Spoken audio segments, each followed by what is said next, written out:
চট্টগ্রাম বিশ্ববিদ্যালয় এলাকায় আবারও সংঘর্ষ শুরু হয়েছে। ককটেল বিস্ফোরণ, গুলির শব্দ পাওয়া গেছে। প্রত্যেকটা ছাত্রকে দাঁড় দিয়ে কোপাচ্ছে। সকল ছাত্রলীগের ক্যাডাররা, সকল বড় বড় ক্যাডাররা এখানে ঢুকে হেলমেট পরে তারা আমাদের শিক্ষার্থীদেরকে মারতেছে। দর্শক দেখতে পাচ্ছেন কি ভয়াবহ রূপে সংঘর্ষ হচ্ছে এবং ছাত্রলীগ কিন্তু এক প্রকার দখল করে নেয় চট্টগ্রামবাসীকে। এদিকে আজ চট্টগ্রাম বিশ্ববিদ্যালয় দখল করে নেয় ছাত্রলীগ কর্মীরা। ভয়াবহ রূপে শিক্ষার্থীদের পিটিয়ে কঠিন অবস্থা করে। সন্ধ্যার পর সারা দেশেই তারা জেগে উঠে ঢাকায় ইতিমধ্যে ধ্বংসলীলা করছে। মারাত্মক নির্যাতন সহ করেছে। গত একটা বছর এরা চাঁদাবাজি, দুর্নীতি, ছিনতাই, লুটপাট, চুরি, ডাকাতি সবকিছু করেছে এবং এলাকাবাসী প্রচন্ড লেভেলের অতিষ্ঠ। দফায় দফায় সংঘর্ষ চলছে চট্টগ্রাম বিশ্ববিদ্যালয়। দুই পক্ষের মধ্যে উত্তেজনাকর পরিস্থিতি সৃষ্টি এবং এক পর্যায়ে দেখা যায় যে স্থানীয়দের থেকে হামলা শুরু হয় এবং সেখানে চট্টগ্রাম বিশ্ববিদ্যালয়ের অবস্থা চরম লেভেলের খারাপ। একটু আগে একটা ভিডিও দেখলাম, উপাচার্য মানে হাত জোড় করে অনুরোধ করে হাউমাউ করে কাঁদতেছে এবং পাশে থাকা আরো যত শিক্ষক আছে সবাই হাউমাউ করে কাঁদতেছে। কয় আবার বিশ্ববিদ্যালয়ের ছাত্র ছাত্রীদেরকে কুপিয়ে কুপিয়ে এখান সেখান ফেলে দিচ্ছে। বাংলাদেশে এখন ঘটনার ঘন ঘটা একের পর এক ঘটনার সামনে আসছে। এই মুহূর্তে যে খবর পাওয়া যাচ্ছে যে মার্কিন গোয়েন্দা বিভাগ থেকে মোহাম্মদ ইউনূস সরকারের কাছে এখন হলো কি দুইটা, এখন হলো আবার যদি অ্যাক্টিভ হয় সেরকম বলতে পুলিশ ওভার করে ফেলছে। পুলিশের ক্ষেত্রে হয়েছে কি আগুন ধরাই দিছে। কিন্তু এদিকে আবারও যুদ্ধ শুরু চট্টগ্রাম জুড়ে। দুপুরের পর রণক্ষেত্র উত্তাল হয়ে উঠল চট্টগ্রাম নগরী। ককটেল বিস্ফোরণ, জারি হলো 144 ধারা। চারিদিক থেকে ঘেরাও করে কলেজ শিক্ষার্থীদের কুকুরের মতো পেটাচ্ছে। হ্যাঁ, চারদিক থেকে চট্টগ্রাম বিশ্ববিদ্যালয়ের শিক্ষার্থীদেরকে ঘেরাও করে ফেলে ছাত্রলীগ কর্মীরা এবং সাধারণ শিক্ষার্থীদেরকে খুবই কঠিন অবস্থা করে। এই বিষয়গুলো নিয়ে সেই কলেজের শিক্ষকরা গণমাধ্যমের সামনে এসে কান্না করে এবং সবার কাছে সাহায্য চায়। পুলিশ, সেনাবাহিনী সেইখানে নাকি কেউ নাই। দর্শক শ্রোতা, দেশের মধ্যে অস্থিতিশীল পরিবেশ ঘটতেছে। এখন আমরা দেখতে পাচ্ছি আজ সন্ধ্যার পর ছাত্রলীগ ঢাকার মধ্যে অনেক কিছু করতেছে। আপনারা সম্পূর্ণ ভিডিও দেখবেন ইতিমধ্যে চট্টগ্রাম বিশ্ববিদ্যালয়ে কি হচ্ছে এবং সেই শিক্ষার্থীদের সর্বশেষ অবস্থা কি হয়। এই নিয়ে ছাত্রলীগ কর্মীরা, আওয়ামী লীগ কর্মীরা তারা যে বিশাল একটা পরিকল্পনা নিয়ে মাঠে নামে, তারা কতটুকু সফলতার মুখ দেখে এইটাও দেখতে পারবেন। আসুন আমরা কথা বাড়াচ্ছি না, আমরা সরাসরি ভিডিওর মূল আলোচনায় চলে যাচ্ছি। আমি কম্পারেটিভলি ভালো আছি। আমার ছাত্ররা সবচেয়ে আহত, তাদেরকে মেরে মেরে ওখানে ফেলে দিচ্ছে। আমরা এখনো পর্যন্ত আর্মি বিজিবি কিছু পাচ্ছি না। আমার হাত দুটা চাপ দিয়ে তারা ইয়ে করছে আমার অসুস্থ হাতে। প্রত্যেকটা ছাত্রকে দাঁড় দিয়ে কোপাচ্ছে, সব দিকে কোপাচ্ছে। এটা কোন জায়গাতে আছি আমরা? আমরা আমাদের ছাত্রদেরকে উদ্ধার করার জন্য বলেন, আপনারা সব জায়গায় বলেন। আমরা ওদের তুলনায় অনেক ভালো আছি। আমাদের ভক্তরা আহত, আবার প্রভিন্সি একাডেমিক আহত, আমাদের সকল শিক্ষককে মারছে, আমার সকল ছাত্রদেরকে মারছে, কন্টিনিউ মারতেছে, এখনই মারতেছে। আমরা মেডিকেলে জায়গা দিতে পারতেছি না। সিটাই মেডিকেলে আমরা 3টে গাড়ি বানাইছি, এখানে আমাদের 400-500 ছাত্র এখানে আহত হয়েছে। আমাদের আমরা কোন জগতে আছি? সকল ছাত্রলীগের ক্যাডাররা, সকল বড় বড় ক্যাডাররা এখানে ঢুকে হেলমেট পরে তারা আমাদের শিক্ষার্থীদেরকে মারতেছে। কোনো পুলিশ নাই, কোনো কিছু নাই। আমরা জিওসির সাথে কথা বলেছি, স্বরাষ্ট্র উপদেষ্টার সাথে কথা বলেছি, মাননীয় প্রধান উপদেষ্টার দপ্তরে কথা বলছি। 2 ঘন্টা চলে গেছে, এখন আমাদের বাচ্চা কেউ বাচ্চা নাই। আমাদের ছাত্রদের গান নিয়ন্ত্রণ করতে পারতেছি না।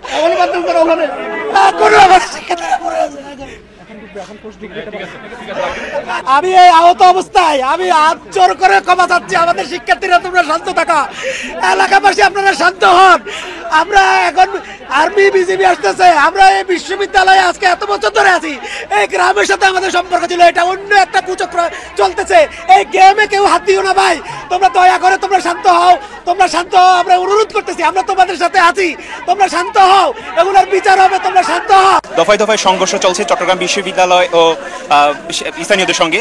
আজ বেলা 11টা থেকে সংঘর্ষের সূত্রপাত শুরু হয়। আমরা যখন এই স্থানটিতে আসি, অর্থাৎ এখানে আসিফ ভবন নামে একটি ভবনের শিক্ষার্থীরা থাকেন এবং সেখানে আজকে 11টার দিকে স্থানীয়রা জড়ো হন। সেই জড়ো হওয়ার পর থেকে শিক্ষার্থীদের বিভিন্ন ফেসবুক গ্রুপে শিক্ষার্থীরা জানান যে এখানে এসে তাদেরকে সহযোগিতা করার জন্য। তারই পরিপ্রেক্ষিতে শিক্ষার্থীরা এই 2 নম্বর রাস্তায় অবস্থান নেয় এবং অপর পাশে স্থানীয়রা অবস্থান নেয়। তার পরবর্তীতে আমরা দেখি যে প্রক্টোরিয়াল বডি এখানে আসেন এবং তারা বিষয়ে দুই পক্ষকে সাথে কথা বলার চেষ্টা করেন, কিন্তু দুই পক্ষের মধ্যে উত্তেজনাকর পরিস্থিতি সৃষ্টি এবং এক পর্যায়ে দেখা যায় যে স্থানীয়দের থেকে হামলা শুরু হয় এবং সেখানে চট্টগ্রাম বিশ্ববিদ্যালয়ের প্রভিসি একাডেমিক কামাল উদ্দিন উনি আহত হন এবং এর পরবর্তীতে আমরা দেখি বেশ কয়েকজন শিক্ষার্থী, অর্থাৎ অনেকের ইনজিউর্ড হয়েছেন মাথা এবং অনেকে মাথা ফেটে গিয়েছে এবং বিভিন্ন অঙ্গ প্রত্যঙ্গে তারা বিভিন্ন ঢিল বা অন্যান্য যে দেশীয় অস্ত্রপাতি দিয়ে তাদের উপরে হামলা করা হয়।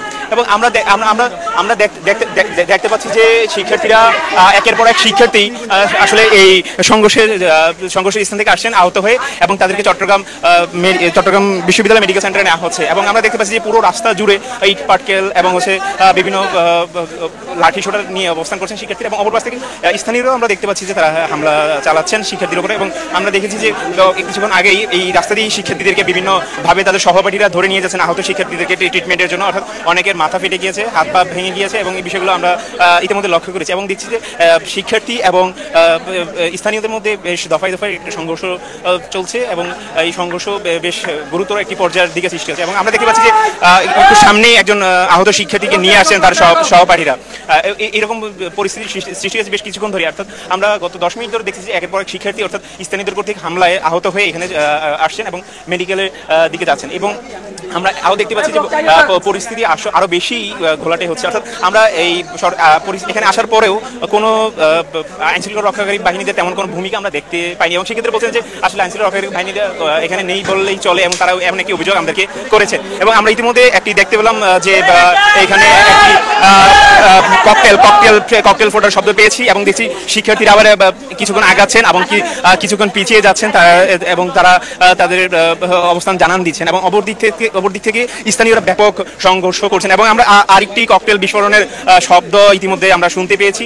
অর্থাৎ পরিস্থিতি আসলে বলা যায় যে খুব কঠিনের দিকেই যাচ্ছে। অর্থাৎ বিশ্ববিদ্যালয়ের শিক্ষার্থী এবং স্থানীয়দের মধ্যে যেই সংঘর্ষ গতকাল রাতে শুরু হয়েছে, সেই সংঘর্ষটি আসলে এখন পর্যন্ত বেশ গত রাত থেকে শুরু হয়ে ভোর পর্যন্ত চললেও পরবর্তীতে সেনাবাহিনী এসে পরিস্থিতি শান্ত করতে পারলেও কিন্তু পরবর্তীতে আর সেটি নিয়ন্ত্রণে আনতে পারেনি। এবং পরবর্তীতে আমরা দেখতে পাই যে সংঘর্ষ থামলেও পরবর্তীতে ভোরে সকাল থেকে আবার সেই সংঘর্ষ আগানো রূপ নেয়, এবং পরবর্তীতে সকাল 11:30 নাগাদ দুই পক্ষের মুখোমুখি অবস্থান নেয়, এবং পরবর্তীতে সংঘর্ষে তারা সংঘর্ষে যুক্ত হন। এবং পরবর্তীতে দেখা যাচ্ছে দুই পক্ষের মধ্যে ধাওয়া পাল্টা দেওয়ার প্রক্রিয়া চলছে। আমরা দেখছি শিক্ষার্থীরা একটি গ্রুপ তারা ব্যাক করছেন, অর্থাৎ তাদের উপরে স্থানীয়রা একটা যে ঝটিকা মিছিল বা জিনিসগুলো চালাচ্ছেন, এবং এই যে ঢেলাঢেলি ইট পাটকেল নিক্ষেপ আমরা দেখতে পাচ্ছি যে তারা ইট পাটকেল নিক্ষেপ চলছে একে অপরের উপরে, এবং একে উপরে ইট পাটকেল নিক্ষেপ চলছে, এবং দেখছি যে মুহুর্মুহুর শব্দে আসলে পুরো এরিয়া ভরে যাচ্ছে, এবং একে অপরকে ঢিল মারছেন, লাঠি সোটা নিয়ে একে অপরকে হামলা চালাচ্ছেন। এই বিষয়টি আমরা দেখতে পাচ্ছি, এবং দেখছি যে শিক্ষার্থীদের সঙ্গে স্থানীয়দের যে সংঘর্ষ এটি এখনো বেশ উত্তেজনাকর পরিস্থিতি, এবং কিছুক্ষণ শিক্ষার্থীরা সামনে আগাচ্ছেন আবার পিছু হচ্ছেন, এবং স্থানীয়রাও সামনে আগাচ্ছেন এবং পিছু হচ্ছেন। এরকমই সংঘর্ষ বেশ 20 মিনিট ধরে, আমরা 20 থেকে 30 মিনিট সময়ের মধ্যে আমরা এই বিষয়টি লক্ষ্য করছি। এবং এর মধ্যে দেখেছি যে বেশ কয়েকজন শিক্ষার্থী, অর্থাৎ প্রায় 10 জনের মতো শিক্ষার্থী অলরেডি আহত হয়েছেন, এবং তারা চট্টগ্রাম মেডিকেল সেন্টারের দিকে গিয়েছেন। এবং দেখছি যে এই যে শিক্ষার্থীরা আসছেন এবং শিক্ষার্থীরা প্রতিরোধ করার চেষ্টা করছেন, কিন্তু তারা সেই প্রতিরোধ ভেদ করে অর্থাৎ স্থানীয়রা হামলা চালাচ্ছেন তাদের উপরে। আমরা সেই বিষয়গুলো লক্ষ্য করছি, অর্থাৎ দুই গ্রুপের মধ্যে বেশ টান উত্তেজনা সৃষ্টি হচ্ছে, এবং খুব উত্তেজনাকর পরিস্থিতির সৃষ্টি হচ্ছে। এবং একে অপর একটা কথা আছে বাংলায়, যার যায় আসলে সেই বোঝে।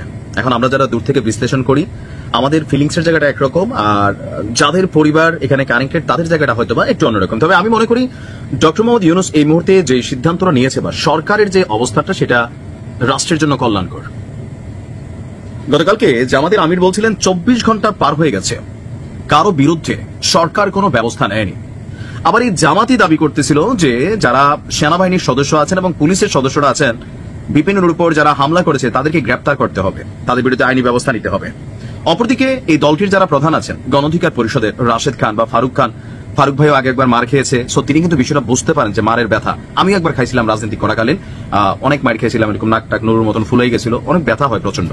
তো সেই জায়গা থেকে ফারুকও বলতেছিলেন যে তাদের 3 দফার মাঝখানে আইন শৃঙ্খলা বাহিনীর যারা এখানে কানেক্টেড তাদেরকে শাস্তির আওতায় আনতে হবে। এখন 24 ঘন্টা পার হয়ে গেলেও যে পুলিশ সদস্যরা বা সেনাবাহিনীর সদস্যরা সেখানে ছিল তাদের বিরুদ্ধে সরকার কেন ব্যবস্থা নেয়নি বা তাদেরকে পরোক্ষভাবে সমর্থন করছে? কারণ দেখেন, সেনাবাহিনী কিন্তু আইএসপিআর থেকে বিজ্ঞপ্তি দিয়ে দিছে মবের বিরুদ্ধে খুবই স্ট্রং অবস্থান নিবে। এমনকি এই ঘটনার পরেও জাতীয় পার্টির অফিসগুলোকে সরকার নিরাপত্তা দিয়েছে, সেনাবাহিনীকে সরকার সাপোর্ট করেছে। কারণ এখানে দেখেন নূরের মাইরের সিচুয়েশনটার বিষয়টা আলাদা, কিন্তু এর আগে 1 ধাপে 2 ধাপে 3 ধাপে এখানে যেন কোনো মব তৈরি না হয়। যেহেতু নূর দলটির প্রধান বা ওনার ভাষাগত তো সমস্যা আছে, এখন এটা নতুন কিছু না, তো এগুলোর কারণে কিন্তু সেনাবাহিনী প্রথম পুলিশের সাথে যখন সংঘর্ষ ছিল তখন কিন্তু সেখানে সেনাবাহিনী কল করা হয়েছে, তখন কিন্তু বিপিনুর চলে যেতে পারতেন। বা এখানে জাতীয় পার্টির বিরুদ্ধে তাদের যে অবস্থান ছিল, অফিস ভাঙচুর করবে, জিএম কারসাদের ল্যাংড়া করে দিবে, তার বাড়ির সামনে মব তৈরির জন্য উস্কানি দিচ্ছিল, এগুলা কিন্তু আইনের ভাষায় আইন পরিপন্থী কাজ। এখন এটা নিয়ে এনসিপি অনেক কথাবার্তা বলতেছে যে নূর ভাইয়ের মতন আমাদেরও পরিণতি হবে। জামাত তারাও ভয় পাচ্ছে, কারণ সামহাও আওয়ামী লীগের ইস্যুটাতে তাদের একটা কনসার্ন আছে। কিন্তু সরকার কেন? আপনি দেখেন ডক্টর ইউনূস খুবই কৌশলে কাজটা নিচ্ছেন। তিনি ভিপিনুরের খবর নিয়েছেন, তার চিকিৎসার জন্য প্রয়োজনে বিদেশ পাঠাবেন, মেডিকেল বোর্ড গঠন করা হয়েছে, সরকারের প্রেস সেক্রেটারি গিয়েছে, সব ঠিক আছে। কিন্তু ওই যে যারা জড়িত যারা, তারা কি দুর্বৃত্ত, যে নুরু কিছুই করে নাই, কালকে ওনাকে যায় মারছে, দেখেন মাইরের পক্ষে আমরা না, কখনোই না। পুলিশ একটা লিমিটেড ভার্সনে তারা কাজ করবে। আর সেনাবাহিনী তো ভাই এই কাজগুলোর জন্য নয়। সেনাপ্রধান বারবার বলতেছিলেন যে দেখো এতদিন সেনাবাহিনী মাঠে রাখা যায় না, পুলিশের ট্রেনিংটা হচ্ছে আলাদা আর সেনাবাহিনীর ট্রেনিংটাই হচ্ছে আলাদা। সেনাবাহিনী কিভাবে এই পরিবেশ উত্তপ্ত অবস্থা এটাকে কন্ট্রোল করে, না মানে আলোচনা দীর্ঘ হয়ে যাবে। যাই হোক, এখন এখানে মূল বিষয়টা হচ্ছে যে সরকার যদি এই মুহূর্তে সেনাবাহিনীর বিরুদ্ধে কোনো ইনভেস্টিগেশনে যায় বা এটা কেন করছে, সেনাবাহিনী বলছে যে ভাই আমরা ট্রাই করছি আইন শৃঙ্খলা পরিস্থিতি কন্ট্রোল করার জন্য। ডক্টর ইউনূসের সিদ্ধান্ত যে মবকে যে কোনো মূল্যে প্রতিহত করতে হবে, সো আমরা ওই দিন ওইটাই করছি। আমরা এখানে মবকে থামাইতে চাইছি। যদি জাতীয় পার্টির রাজনীতি নিষিদ্ধ করতে আইন আছে, আইন করবে, কিন্তু আপনি গিয়ে 50 জন বা 100 জন মানুষ, 500 মানুষ একটা অফিস ভেঙে ফেলবেন, তারপরে করছে না কালকে। তো সেখানে কি অফিসগুলোকে সরকার প্রোটেকশন দিতে চায় না? দিছে, কারণ এটা সরকারের মধ্যে যে ফাংশন গুলো আছে বা অর্গান গুলো আছে, লাইক পুলিশ আর বিভিন্ন বাহিনী, তাদের কাজই এটা। কালকেও কিন্তু গণ অধিকার অনেক কর্মীরা কিন্তু পুলিশ লাঠিচার্জ করছে। কেন? আপনি কি ভেঙে ফেলতেছেন, আগুন জ্বালাই দিতেছেন, আপনারা দাবি করবেন, সরকারের উপর চাপ প্রয়োগ করবেন, সেটা আইনের মাধ্যমে হতে পারে, জাতীয় পার্টি নিষিদ্ধ, কিন্তু এইভাবে কোনো ঘটনা করা যায় না। আর সরকার যদি এই মুহূর্তে সেনাবাহিনীর বিরুদ্ধে যায়, অথবা ধরেন যারাই বলতেছেন বারবার সেনাপ্রধানকে নিয়ে নানান কথা বলতেছেন, এটা যার যার পয়েন্ট অফ ভিউ, আবার পুলিশকে নিয়ে বলতেছেন, তো পুলিশ এবং সেনাবাহিনী এই দুইটা জিনিস এই সরকারের টিকাই রাখছে ভাই। তো সেই দুইটা জিনিসের বিরুদ্ধে যদি সরকার কোনো ইনকোয়ারি কল করে, তারপর একটা প্রাথমিক তদন্ত কমিটি ডিএমপির পক্ষ থেকে তৈরি হয়েছে, সেটা আলাদা। কিন্তু কোনো অ্যাকশনে যাওয়া, কোনো সেনাবাহিনীর সদস্যকে গ্রেপ্তার করে ফেলা, এখানে ওইরকম অতিরঞ্জিত কোনো কিছুই সেনাবাহিনীর পক্ষ থেকে হয় নাই। তারা ধৈর্য ধারণ করছে, পরিস্থিতি বিগলাই গেছিল, তৃতীয় পক্ষের কেউ ঢুকছিল, সেটা তদন্ত কমিটি থেকে আসবে। এখন হলো কি দুইটা, এখন হলো আবার যদি অ্যাক্টিভ হয় সেই সময় বলে যে পুলিশ ওভার করে ফেলছে। এখন কোনটাই আর ওই যে বলে না, ওই যে ক্রিকেট খেলার মতো আছে না, এই ওইরকম তো দাগ দেওয়া মানুষের ক্ষেত্রে সম্ভব না, এটা হলে ওয়াইড। বাট আমাদের ক্ষেত্রে, মানুষের ক্ষেত্রে এই সম্বন্ধে ওয়াইডটা কইরা দেওয়া কিন্তু বড় মুশকিল। আমরা তারপরেও চেষ্টা করতেছি। এই যে যেমন গতকালকে যেমন পুলিশের ক্ষেত্রে হয়েছে কি, আগুন ধরাই দিছে, কিন্তু এখন যদি আগে আগুন ধরানোর আগেই যদি পুলিশ অ্যাকশনে চলে যেত, তো আপনারা বলতেন যে শান্তিপূর্ণ এই অনুষ্ঠান হচ্ছে, কেন পুলিশ বাধা দিল। কিন্তু এখন আগুন ধরার পরে যে সময় বাধা দিছে, সেই সময় কিন্তু আপনারা কিছু বলেননি। ভালো কথা যে আপনারা বলেন নাই, কিন্তু নিয়মটা হচ্ছে ছিল যে আগুনটা ধরার আগেই কিন্তু অ্যাকশনে যাওয়া, প্রিভেন্টিভ করা। আরেকটা জিনিস হলো আপনারা খেয়াল করবেন, এই আমরা দায়িত্ব নেওয়ার পরে 1604টা অবরোধ হয়েছে রাস্তায়, 1604টা ঢাকা শহর এবং আশেপাশে। এটা করতে 123টা সংখ্যা। আমাদের আপনাদের মাধ্যমে একটা অনুরোধ, এগুলি যদি তারা রাস্তায় না করে, যে রাস্তাটা কিন্তু জনভোগের সৃষ্টি করে। এই যানজটের কিন্তু একটা বড় কারণ হলো, একটা রাস্তা যদি একটা কোনা ব্লক হয়ে যায়, পুরো ঢাকা শহর কিন্তু এফেক্টেড হয়ে যায়। তা আমি সবার কাছে একটা অনুরোধ করবো, যে এটা যদি একটা পার্টিকুলার জায়গা, যেমন যেখানে মাঠ রয়ে গেছে অথবা সরোয়ারী উদ্যান রয়ে গেছে, এই সব জায়গায় যদি করে, তো কিন্তু জনদুর্ভোগটা কমে। যেহেতু হ্যাঁ আমরা ফিক্স কেন, এখন আমরা তো বলছি এখানে, এখন আমাদের কাছে যে এটা তো আমাদের কাছে চাচ্ছে না, ফিক্স করবো যে আমাদের কাছে চাওয়ার পরে ফিক্স, যদি এটা তারা করে, কিন্তু জনদুর্ভোগটাও কিন্তু কমে, এবং যে তারও কিন্তু চায় না যে জনদুর্ভোগ। চট্টগ্রাম বিশ্ববিদ্যালয়ের অবস্থা চরম লেভেলের খারাপ। একটু আগে একটা ভিডিও দেখলাম, উপাচার্য মানে হাত জোড় করে অনুরোধ করে হাউমাউ করে কাঁদতেছে, এবং পাশে থাকা আরও যত শিক্ষক আছে সবাই হাউমাউ করে কাঁদতেছে। কয় আবার বিশ্ববিদ্যালয়ের ছাত্রছাত্রীদেরকে কুপিয়ে কুপিয়ে এইখান সেখান ফেলে দিচ্ছে, তাদেরকে সেখান থেকে উদ্ধার করে যে হাসপাতালে নিয়ে যাব সেটাও পারছি না। এবং বিশ্ববিদ্যালয়ে যে হাসপাতাল আছে, কয় সে হাসপাতালে পা ফেলার জায়গা নেই, এবং আমরা মেডিকেলে 500-700 স্টুডেন্ট ইতিমধ্যে ফাটিয়ে দিচ্ছে। অর্থাৎ তারা মানে স্থানীয়রা যাকে পাচ্ছে তাকেই কুপাচ্ছে, তাকেই গুলি করছে, নাকি তাকেই মনে করেন মানে লাঠি সোটা দিয়ে ইচ্ছা মতো পিটাচ্ছে। বলে আমরা কর্তৃপক্ষ আমরা ফোন দিয়েছি, মানে স্বরাষ্ট্র মন্ত্রণালয়ের উপদেষ্টার কাছে ফোন দিয়েছি, প্রধান উপদেষ্টা দপ্তরে ফোন দিয়েছি, 2 ঘন্টা পার হয়ে গিয়েছে, এখনও একজনও প্রশাসনের লোক আসতেছে না। আমার ছাত্রদেরকে বাঁচান, আর ছাত্রদেরকে অনুরোধ করি তোমরা বাইরে যেও না, তোমরা ভেতরে এসে শান্ত হও। গ্রামবাসীদেরকে অনুরোধ করি, আপনারা দীর্ঘদিন আমরা এখানে আসি, কোনো সমস্যা হয়নি, আপনারা শান্ত হন। মানে যদিও একটা নিষিদ্ধ ঘোষিত সংগঠনে দোষ দিয়েছে, কিন্তু দুর্ভাগ্য হলো সত্য যে দেখেন আমাকে অনেকে গালিগালাজ করেন, আমি গালিগালাজ মানে তোয়াক্কা করি না, কারণ ভালো মানুষের গালি দেবে মানুষ, এটা আমি জানি। আমার কথা হলো আমি বলি প্রায় আপনি যখন কোনো দলকে নিষিদ্ধ করবেন তখন সে থাকবে ভয়ে। আপনি যখন ক্যাম্পাসে একটা ছাত্রলীগ তো তার নামে মামলা নেই, যখন ক্যাম্পাসে যায় তখন আপনি তাকে আপনার এই ছাত্ররাই তাকে ধরে মাইট টাইট দিয়ে গণপিটুনি দিয়ে পুলিশের কাছে সোপর্দ করে, তাহলে তার লেখাপড়ার ক্যারিয়ার শেষ, তার লেখাপড়ার ক্যারিয়ার শেষ। তাকে যেখানে পাই এরা ধরে গণপিটুনি দেয়, তারপরে তাকে আবার মানে থানায় সোপর্দ করবে এই ভয়ে থাকে। দর্শক আপনারা তো দেখলেন এখানে কি কথা হচ্ছে, অনেকে কিন্তু অনেক কথা বলতেছে, অনেকে আলোচনা করতেছে, অনেকে সমালোচনা করতেছে দেশের বিভিন্ন অবস্থা এবং পরিস্থিতি নিয়ে সবাই সবার মন্তব্য প্রকাশ করে। বিশেষ করে এখানে কিন্তু আজকে চট্টগ্রাম বিশ্ববিদ্যালয়ের বিষয় নিয়ে কথা হয়, সেইখানে ইতিমধ্যে কি হচ্ছে এবং কয়েকজন শিক্ষার্থীদের খান্না দেখে কিন্তু দর্শক শ্রোতা আমাদেরই কষ্ট লাগতেছে। এই বিষয়গুলো নিয়ে আপনাদের মন্তব্য কি? অবশ্যই আপনারা আপনাদের মন্তব্যটা আমাদের কমেন্ট বক্সে লিখে যাবেন। আর হ্যাঁ, তখন আপনাদেরকে আমরা যা কিছু দেখিয়েছি সব কিছু আমরা সোশ্যাল মিডিয়া থেকে সংগ্রহ করেছি, এখানে আমাদের নিজস্ব কোনো মন্তব্য নেই বা নিজস্ব কোনো সিদ্ধান্ত নেই। সর্বশেষ আপনাদের কাছে আমাদের একটা রিকোয়েস্ট থাকবে, আপনারা আমাদের চ্যানেলের নতুন দর্শক হয়ে থাকলে চ্যানেলটি সাবস্ক্রাইব করবেন এবং পাশে থাকা বেল বাটনটি বাজাবেন যাতে করে নেক্সট ভিডিওটা সবার আগে আপনাদের কাছে পৌঁছায়। ধন্যবাদ।